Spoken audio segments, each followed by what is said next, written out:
Si l'Europe a si jalousement gardé sa relation avec l'Afrique depuis si longtemps, c'est bien parce qu'elle en tire quelque chose.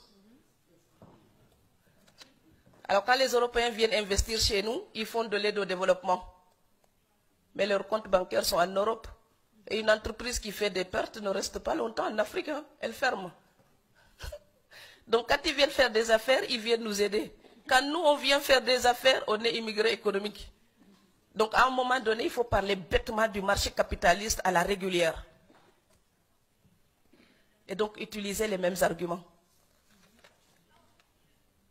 Comme le disait Léopold Sédar Senghor en parlant de la francophonie et de la culture, Senghor disait ceci: au rendez-vous du donner et du recevoir, les peuples des continents non européens ne viendront pas les mains vides.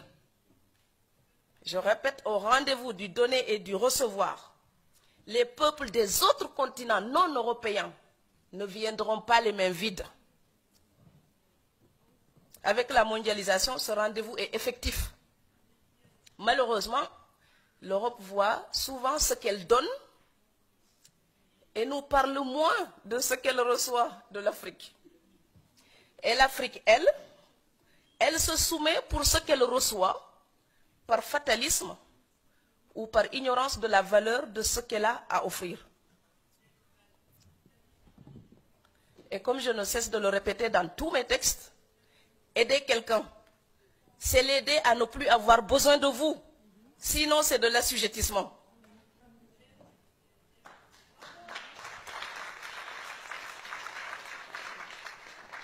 L'aide apaise la conscience des donateurs et soulage momentanément les bénéficiaires. Mais elle ne garantit l'autonomie à personne. L'Afrique ne peut pas tout attendre de l'Europe. Et moi, j'en ai assez quand je parle avec des Africains. Souvent, on me dit, l'Europe doit nous aider, l'Europe doit nous aider. C'est comme si j'étais dans la maison de mon père et je dis que le voisin doit me nourrir.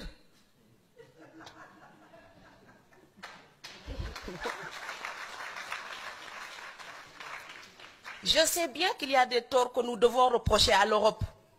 Mais 3 siècles de reproches ne changeront pas notre destin.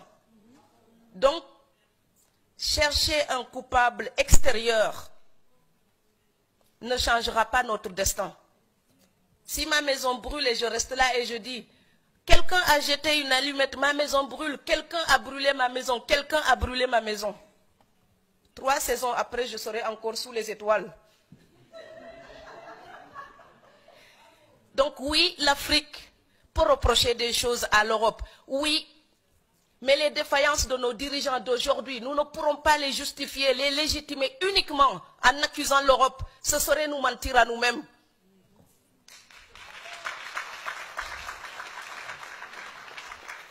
Nous sommes en Allemagne. Ce pays, après la guerre, était démoli, un tas de pierres. Aujourd'hui, on a des frères qui risquent leur vie pour y vivre. C'est parce que les Allemands ont travaillé pour ça. On ne peut pas seulement les accuser, on peut aussi prendre un exemple sur eux. Et je sais que quand on fait une autocritique à l'Afrique, les gens n'aiment pas. Mes frères m'applaudissent quand j'accuse l'Europe. Et puis quand je fais notre autocritique, je deviens la mauvaise. Mais je suis en même temps les deux. La fille qui peut regarder les fautes de l'Europe, mais la fille qui dit, si je veux que ma voisine européenne me respecte, si je veux parler avec elle d'égal à égal, je dois arrêter de demander la moitié de son salaire pour gagner le mien.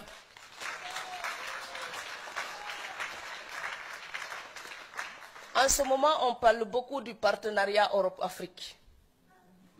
Ça passera par une révolution des mentalités. Celui à qui vous demandez la charité, vous ne pouvez pas le tutoyer. Celui à qui vous demandez la charité, vous ne pouvez pas lui imposer des règles. Celui à qui vous demandez la charité, vous baissez la tête devant lui. Et quand nos dirigeants baissent la tête, les peuples se mettent à genoux. Alors moi, je veux une Afrique qui lève la tête, qui à la table des négociations regarde l'Europe et dit, tu sais quoi? On a passé des siècles à fricoter ensemble. On se connaît tellement. On s'aime, on se déteste comme dans toutes les grandes relations. Mais on va faire des affaires avec éthique pour respecter nos peuples. L'Europe n'est pas digne quand elle exploite l'Afrique pour le bien-être de son peuple. Ce n'est pas éthique. Et le peuple européen ne doit plus l'accepter.